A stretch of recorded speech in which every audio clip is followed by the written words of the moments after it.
And many people go through life never getting in touch with their greatness because of the lack of motivation to push themselves, or because they have not found something that they believe to be worthwhile to challenge them. That many talented persons have gone unnoticed, and the world never had a chance to be exposed to their talent because that person did not take the time to begin to express or to demonstrate or to motivate themselves in the direction to bring that which they came into the universe to bring. Many people will leave the universe without a trace. No one will know they were here. And in fact, under their name, we could put under there, not used up. Will anybody know that you came this way? What contribution are you giving? What will you leave? What will be different because you came this way? That life is our gift to us, that God has given us, and how we live our lives is our gift to God. What kind of gift are you formulating? Is this a gift that you like to take back and do something else before you turn it in? Think about that. What can we do? What are some of the keys that we can begin to use to motivate ourselves when our batteries run low? Because I don't care who you are, I don't care what you do, at some time you are going to get tired. At some time you're going to get in a rut. Seem like nothing you do works out right. And sometimes it just seems like you just don't have the wherewithal or the will to do anything. That sometimes you act like you're punch drunk. You're just wading through life, just doing time day in and day out, looking at non-discriminatory television, anything that's on, just looking. And depressed, feeling powerless, feeling useless, and bored. What do you do? How do you get yourself out of a rut? How do you, when you know you can do more than what you've been doing and you're not doing it and you're discontent with where you are, you get angry at yourself. How do you get out of that rut? How do you motivate yourself? One of the things that we must do is that we must be involved in working on achieving self-mastery. You must work on yourself continuously. Never be satisfied with yourself. Always know that as you invest the effort and time on you, that's the greatest ability that human beings have above animals. See, a dog can't be anything but a dog. Tree can't be anything but a tree. Human being, you've got unlimited potential. You can put effort on you, and by concentrating on you and developing you, you can transform your life wherever you are right now. So you want to work on yourself. You want to read books that inspire you and motivate you. You want to listen to tapes over and over and over again. And I suggest that you listen to tapes when you first get up in the morning. You want to control the spirit of your day. When you first wake up in the morning, your mind is operating at 10.5 wave cycles per second. That's when the subconscious mind is most impressionable. Whatever you hear in the first 20 minutes when you wake up, that will affect the spirit of your day. When you listen to tapes, listen with relaxed belief, believing that this can happen for you. And by listening to them, listen to them over and over and over again, and you will get a breakthrough. You can listen to the same tape for months, and all of a sudden you hear something you never heard before. It'll have a special meaning for you. Or read the same book over again, and you find some special insight. You said, I can't believe I didn't see that the first time. So you want to be involved in developing yourself. Most people won't do that. Most people won't take that kind of effort and invest that kind of energy in themselves, because they will fall prey to that conversation within. Oh, don't do that. You don't have time. You're too busy. You're too caught up in the rat race. Most people won't do that. Well, they won't take time to go to lectures. They won't take time to go to seminars. They won't take time to go to classes to improve themselves. And as you continue to work on yourself, you will begin to expand your vision of yourself. You begin to work towards self-mastery, and you will begin to see it reflect itself in all the dimensions of your life: your mental life, your physical life, your social life, in your relationships, your monetary life. So concentrate on developing yourself, because if you don't, I guarantee you that you will make a settlement. And most people have, and most of us already have. What kind of settlement have you made with your life? Many of us are making in-life settlement. We're settling for less than what we actually deserve. We don't feel good about it, but we make it work in our minds. We'll come up with some kind of excuse to make it all right. What kind of settlement have you made with your life? Many of us settle for less than what we want out of relationships because we don't have the courage to change them. The next thing is, in order to begin to find some keys to self-motivation to drive yourself, in addition to working on yourself, and as you work on yourself, you feel good about yourself, and as you feel better about yourself, you treat yourself differently. Develop a health plan. See, you can't feel well and do well if you don't have good health. You can't perform if you don't have your health. Your health is valuable. Develop a health plan. A plan that you will follow, because this is the only vehicle that you have to carry you through this experience called life. And you want to take good care of it because you love you enough. You care enough about you. And that's not easy. It is not easy having a health plan and sticking to it. But you're worth it doing it again and again and again. Next thing is, as you take care of yourself, the next key is keys to motivation, to self-motivation. You want to live life with energy and passion. You want to make a conscious effort to be lively. See, in life, you either saying hello or goodbye. You either on the way or in the way. You want to be happy. You got a lot to be thankful for. But you watch some of the faces around you every day. And I tell you, some of these faces, they will put you in a depressed state of mind. So you want to avoid these kind of faces. When you see them coming, turn your head. The things that you say to yourself, you want to watch them, and in watching them, you want to take charge. So you've got to learn to stand up to yourself inside yourself and short circuit, override that conversation that's always going on. 85% of what that conversation will tell you is negative. It's negative. It will tell you you're tired when you really are not tired. It will tell you you can't do it. It will fill you with fear. So you've got to watch that conversation. And when you find it going on, you've got to stand up to it and say, I'm going to do this anyhow. I'm afraid, but I'm afraid not to do it. And I'm not going to let you stop me. The biggest challenge that you will have in life is you. There's an old African proverb that says, if there's no enemy within, the enemy outside can do us no harm.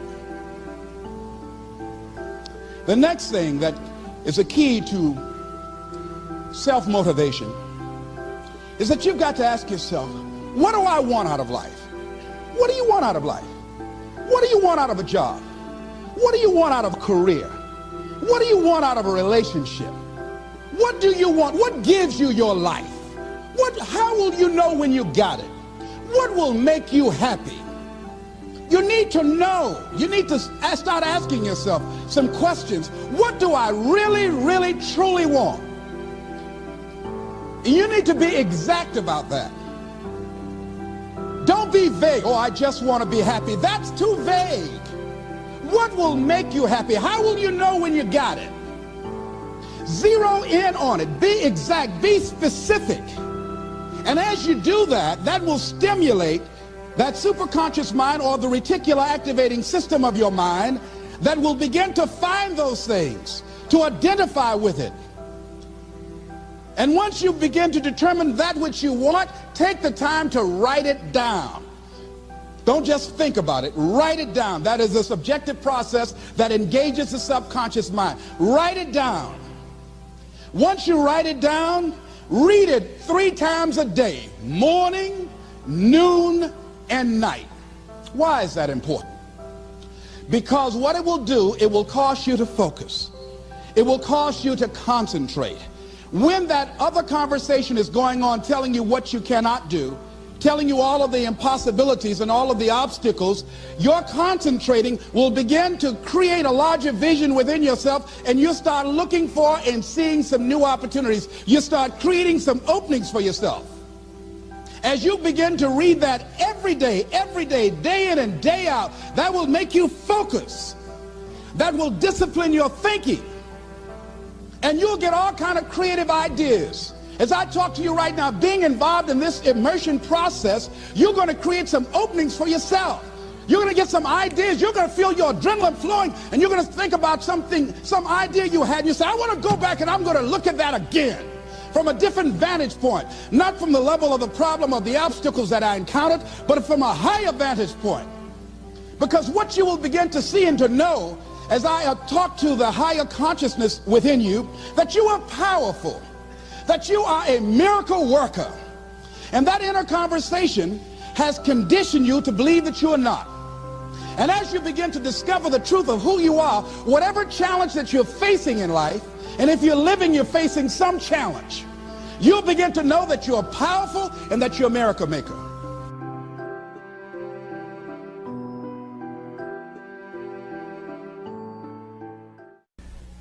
Let's look at how we can begin to keep our commitments. Remembering what Dr. Robert Anthony said about results. When you keep your commitments, you're able to produce some different kinds of results in your life. So how can we keep our commitments? And do we keep all commitments? No, we don't. You will not be at 100%.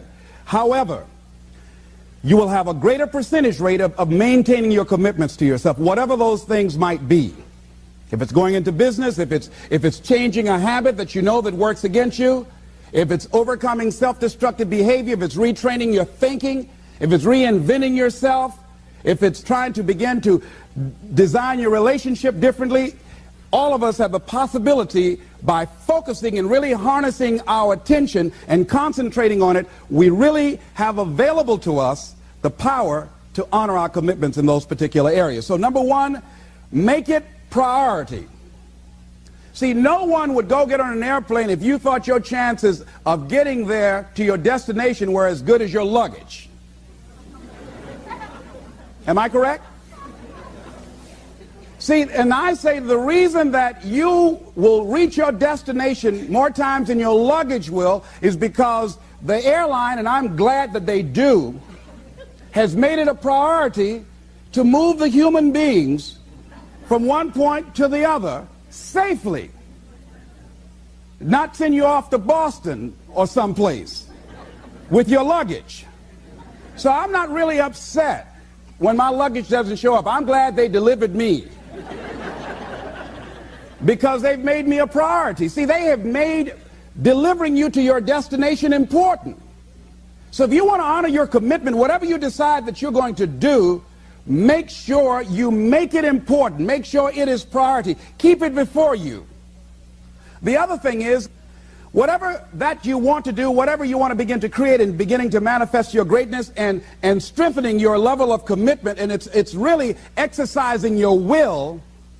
Find something that you want to do on your goal, one action step, but make sure it stretches you, that it challenges you, but it's doable, that you can do it. This year I decided that I was going to exercise. So I started out doing just 10 setups and 10 push-ups. I know I can do that and not get upset about it. I can do that without thinking. So I started out small. Now I'm up to 50, but if I try to do 50 starting out, I wouldn't still be doing it. So I started doing it in manageable segments. Do that, and that strengthens your will. So my commitment now is strengthened and fortified by the activity of actually doing it. So now I can expand and build from there.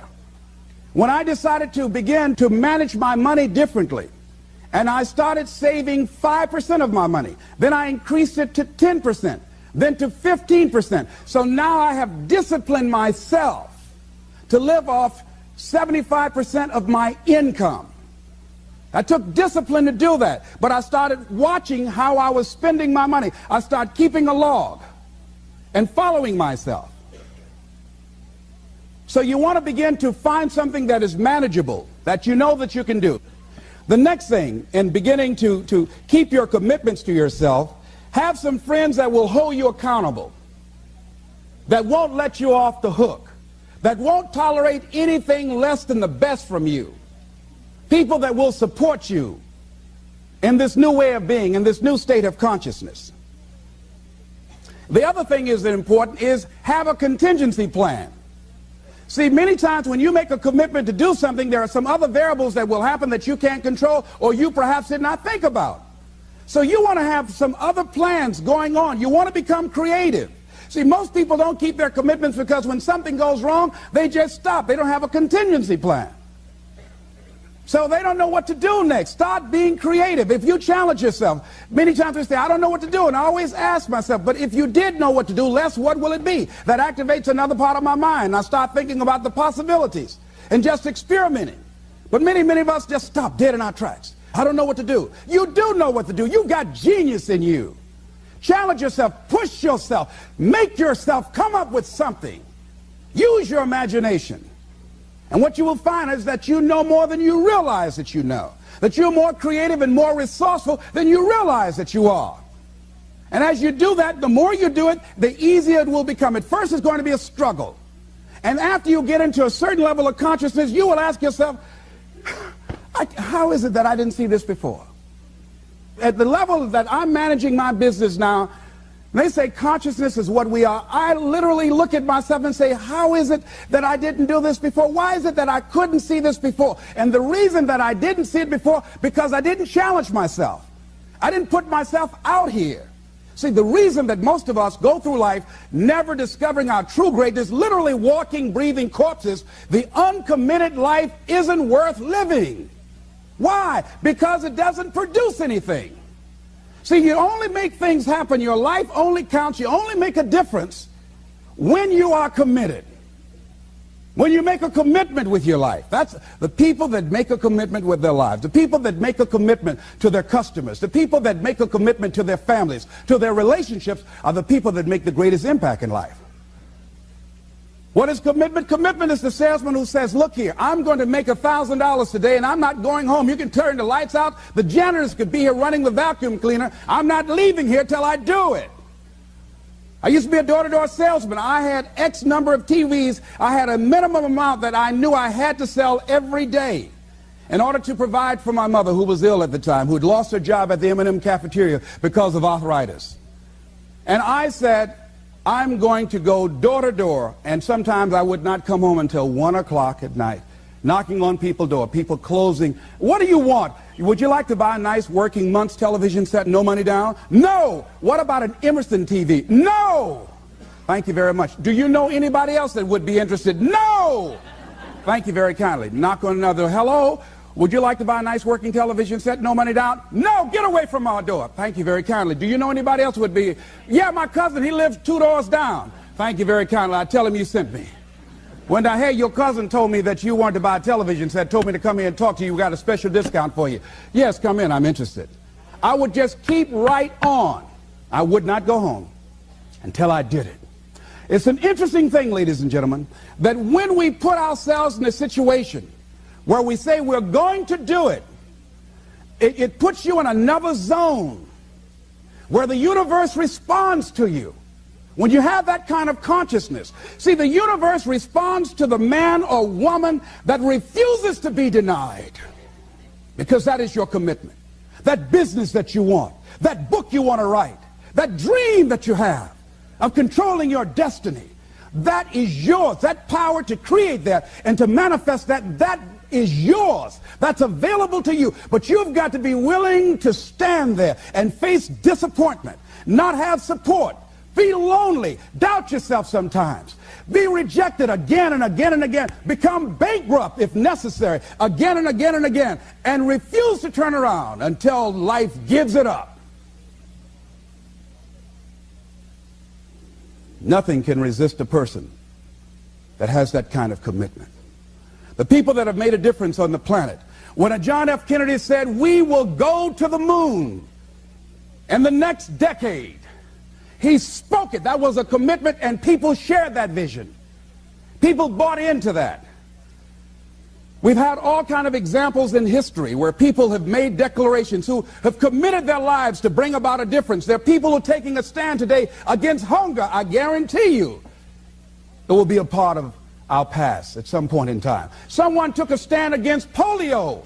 It no longer plagues us as it once did, because someone said, it is my commitment to eradicate it from the face of the earth.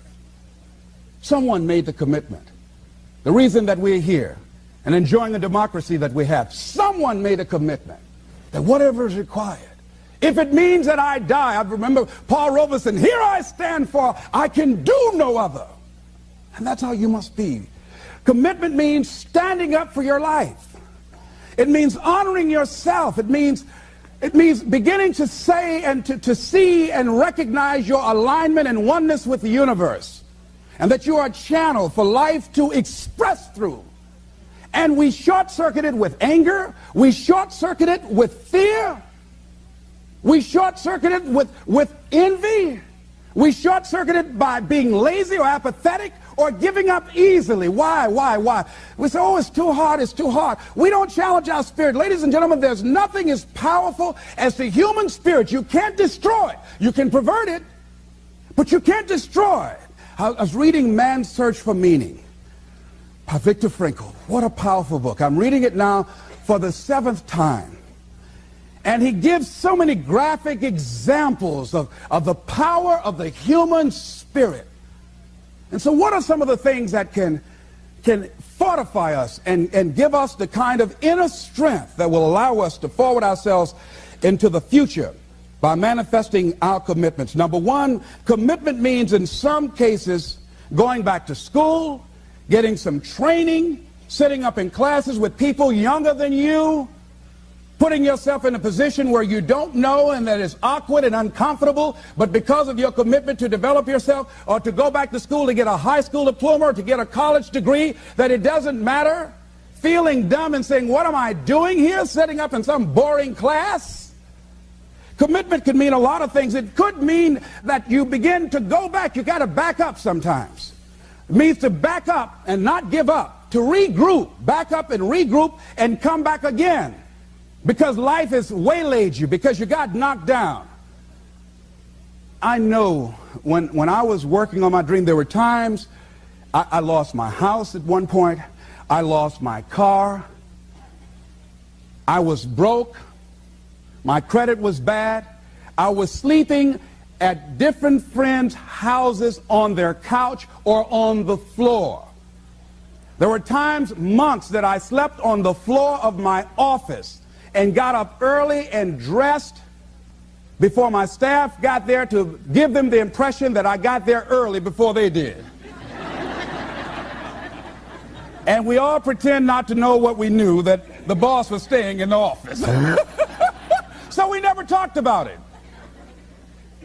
But I refuse to give up on my dream.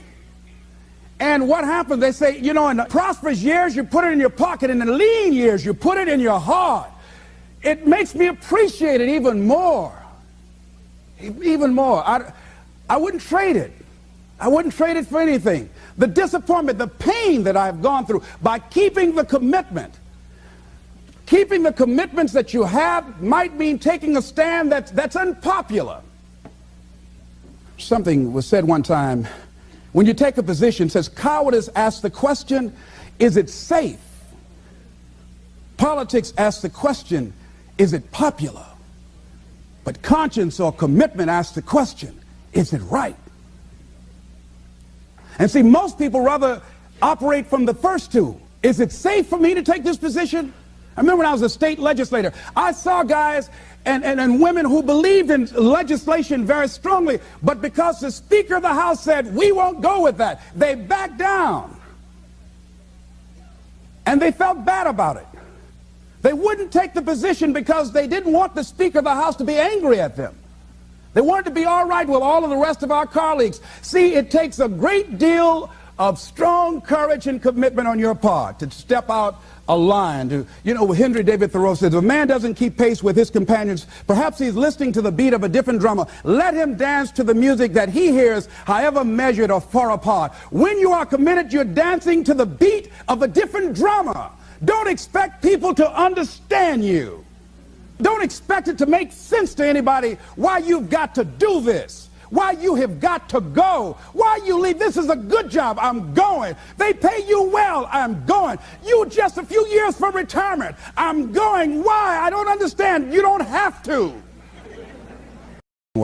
Here's what I suggest. Number one, that does happen. So take total responsibility for it. Just own it. Don't make any excuses on why you gave in or why you didn't come through. Just own it and face to flak whatever it is and stand up inside yourself. Next thing is assess the situation. How did you get here? What happened that you broke down, that you had a breakdown and you surrendered? What happened? What was going on? See, when I used to go on a diet, and I no longer do that, I've made a commitment to a healthy lifestyle. I used to eat up until 12 midnight on Sunday. Anything that wasn't moving. And on Monday, I would get up and eat a fruit, get a light fruit breakfast, and for lunchtime, I would fix some broiled chicken and meticulously peel the skin off and eat the chicken, and then eat the skin.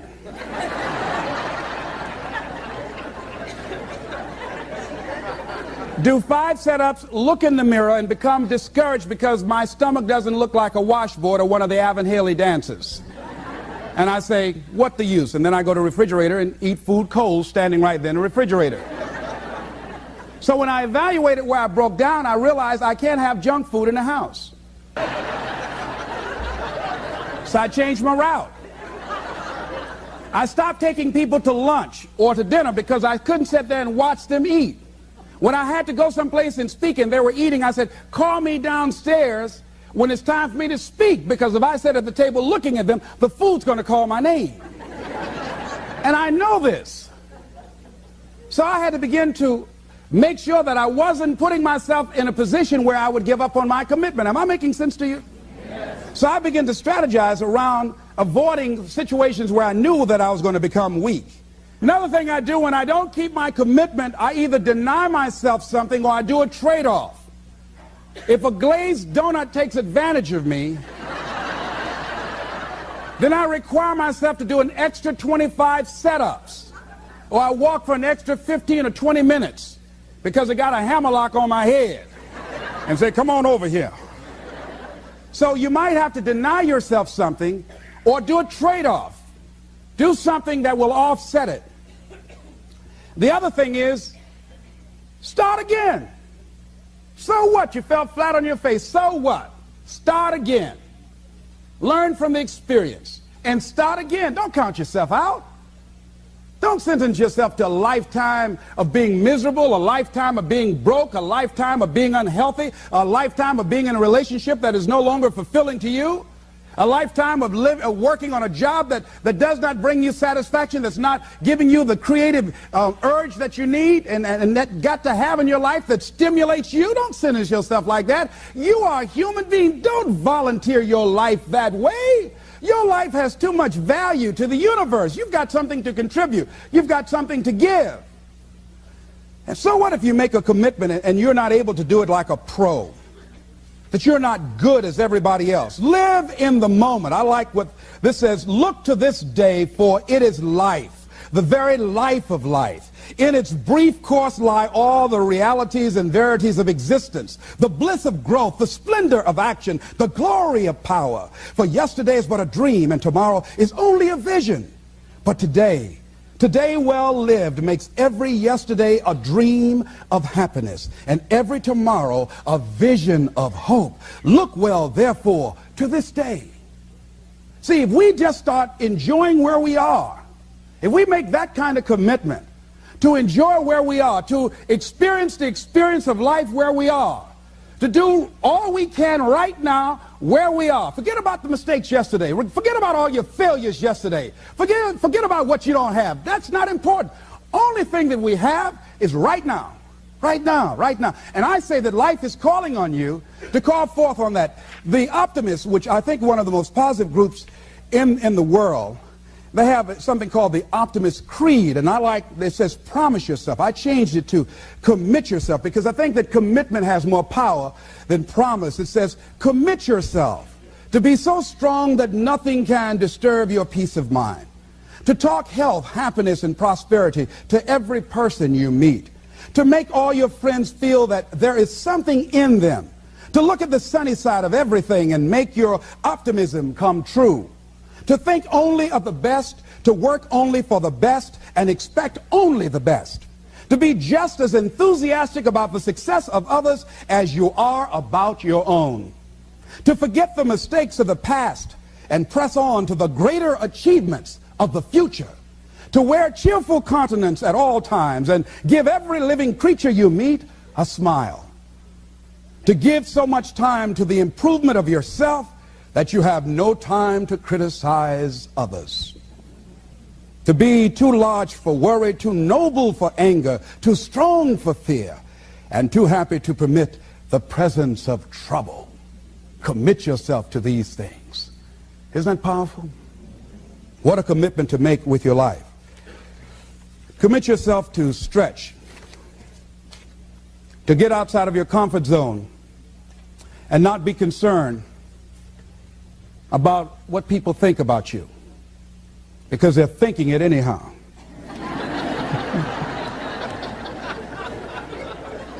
Don't worry about what they will say.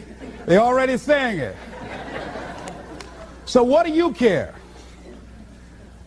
Decide that your life has so much meaning to the planet.